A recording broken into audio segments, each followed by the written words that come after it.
So I want to quickly talk about holding space, holding duality, and understand a little bit more on what that means. Now, I'm specifically referring to negative thoughts, negative emotions, for which every single day, every single one of us has the opportunity to see more into information being relayed by these emotions, by these thoughts, and holding ground for that to occur without the attachment to it.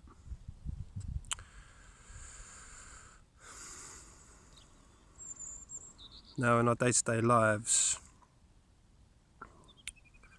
we have what I would call being triggered by an event, a circumstance, or a situation. Anything that creates a negative response in you is deemed as a trigger. And whenever a negative response is triggered within you, there's the emotional pain of it, and then there's the thought patterns associated to it. Now, all of the time we stay identified in the thinking, which is generally an identity around being a victim. What happens is we identify with them thought patterns, we identify with the emotion.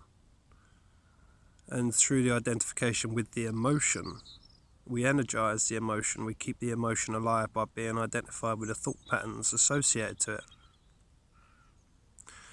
What we don't do as human beings, and this is what shadow work is, or what you might call as shadow work, is looking into the triggers. So say for instance you get triggered, instead of reacting to the situation which caused the trigger, you take your consciousness into the trigger. You identify the root belief of the trigger. So say for instance we're dealing with rejection, and we feel rejected, whether that's by a partner, whether that's by a loved one, whether that's some sort of work related issue. In the moment of being triggered, somebody that's going through and integrating themselves uses that as an opportunity to find the core belief in the trigger. So say for instance, let's use a colleague at work, puts you down or disregards how you feel, and that creates a trigger. Now, for most people, we look at the situation and we put the pain of that trigger on the person.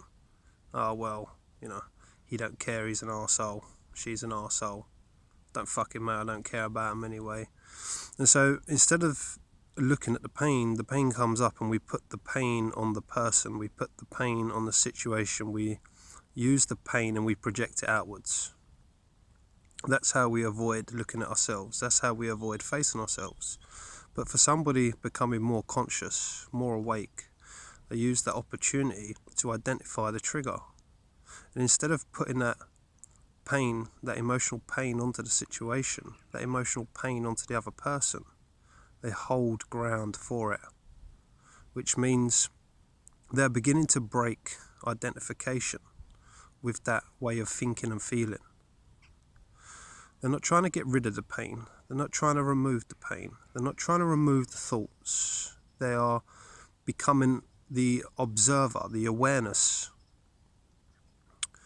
They're pulling the awareness out of identification with it, and instead move into a position of watching it, move into a position of allowing it to happen, moving into a position of allowing themselves to have those thoughts and emotions operating within them, but they are not identified with them. They are not feeding, they are not stuck in the victim pattern, they are not stuck in the emotion and the thinking. This is what we're truly talking about when we're talking about holding both polarities within you. This is what I'm talking about when we are talking about integrating these parts of us.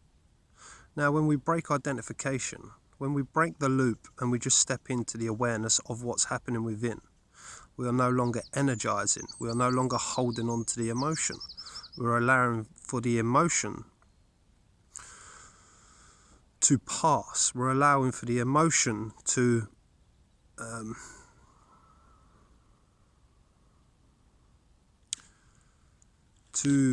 what's a better word to use, to fizzle out. When we identify with a pattern, we think and we feel and we feed the emotion through the thinking. We're giving it our conscious focus. When we are moving into higher states of awareness, we're allowing space for the emotion. And so the emotion, the charge initially might come up very strong. The thoughts come alive within us, but then we allow space for that to happen, and the charge begins to disintegrate, becomes less and less and less and less and less within that moment. Now, the great your ability to step out of these thought patterns, out of these emotional, painful patterns.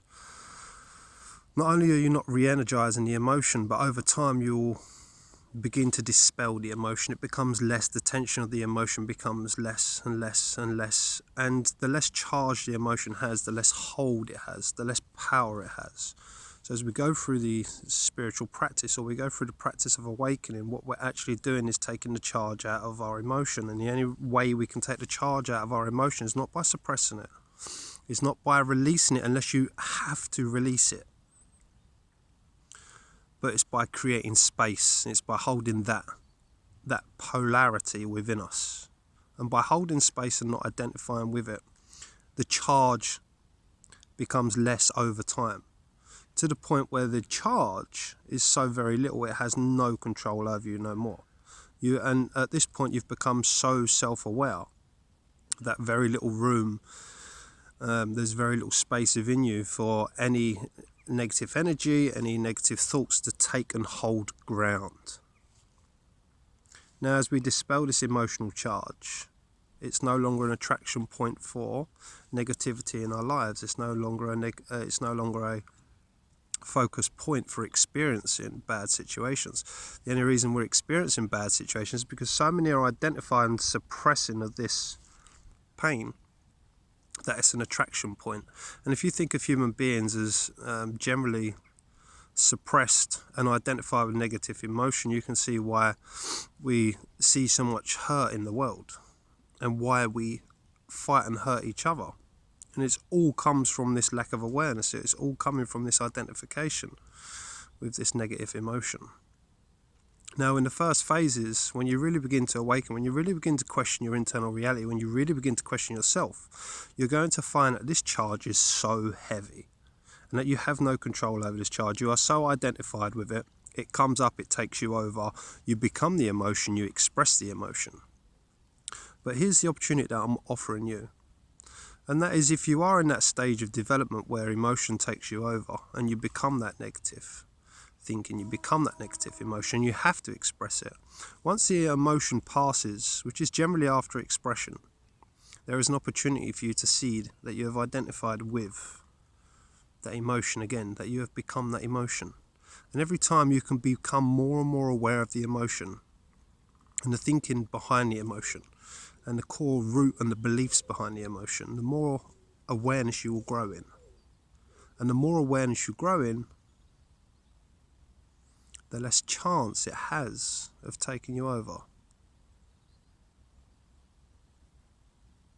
So today I offer you the opportunity to use your triggers as an opportunity to delve deeper into yourself, to awaken yourself.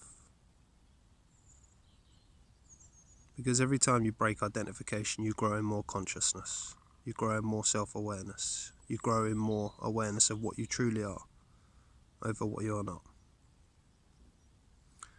And that will transform your life. Much love.